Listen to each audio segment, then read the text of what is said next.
Los guardianes del abismo de hielo.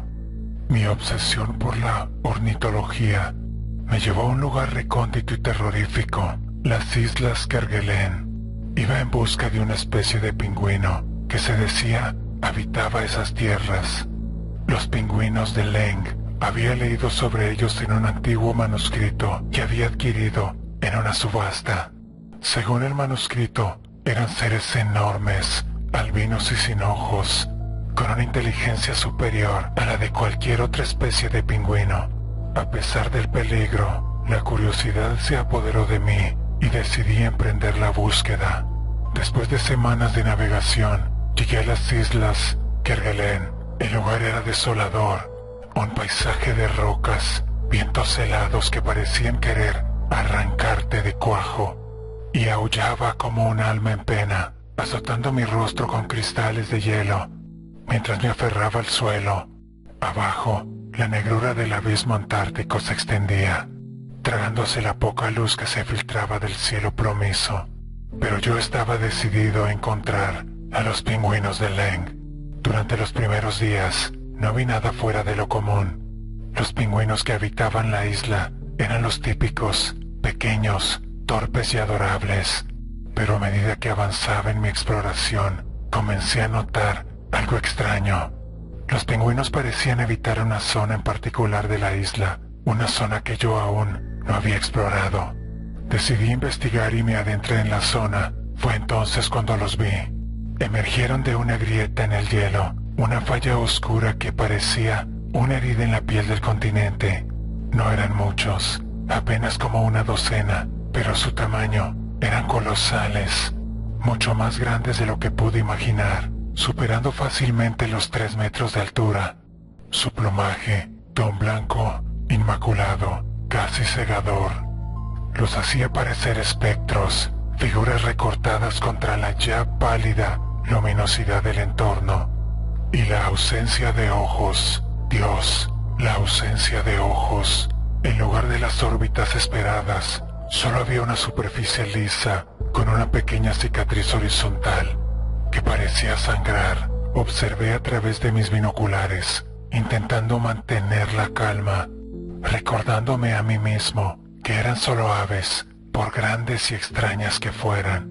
Pero había algo en su postura, en la forma en que se movían, que me helaba la sangre. No graznaban, emitían un sonido bajo, un ronroneo que parecía vibrar en el aire, cargado de una resonancia extraña.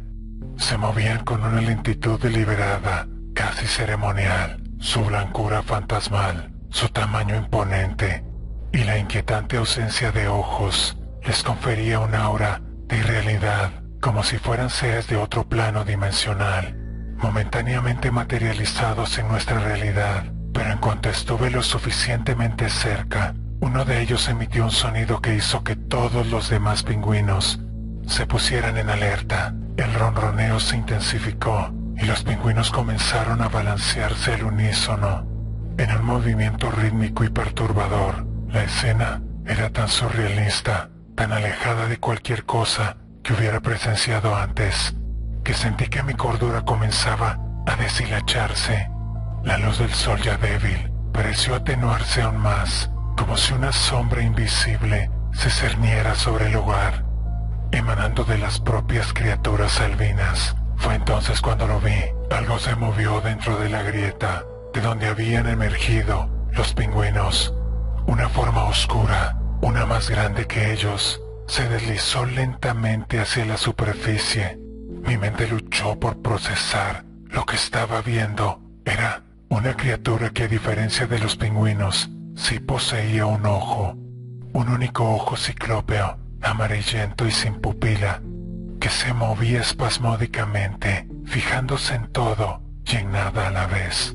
Los pingüinos ciegos se apartaron, formando un círculo perfecto alrededor de la criatura. El ronroneo se convirtió en un cántico, una letanía tonal que resonaba en mis huesos y hacía vibrar el aire a mi alrededor. No sabía qué sucedería, pero el horror se apoderó de mí, con un terror primígenio que helaba la sangre y paralizaba los músculos al ver cómo la criatura expulsaba un rayo de luz verdosa que me cegó momentáneamente. De repente, uno de los pingüinos apareció detrás de mí y se abalanzó. Intenté soltarme, pero me mordió en el brazo. El dolor fue intenso y me hizo tambalear. Finalmente logré zafarme y correr lo más rápido que pude. Solo quería gritar, desaparecer de esa irrealidad que se desarrollaba ante mis ojos. Sin embargo, volví mi mirada y vi a la criatura desapareciendo, reabsorbida en la grieta. Y los demás, ahora silenciosos, se dispersaron, deslizándose de nuevo hacia la oscuridad de donde habían venido, con una rapidez que desmentía su colosal tamaño. El silencio volvió a caer sobre la meseta, un silencio aún más profundo y opresivo que antes, roto solo por el silbido del viento y el latido frenético de mi corazón.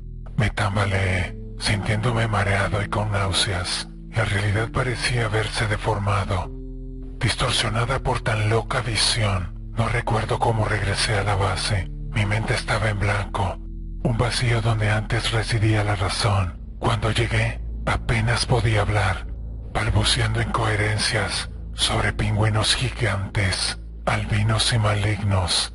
Los que estaban allí me miraron con compasión y preocupación, atribuyendo mi estado a la hipotermia y el agotamiento.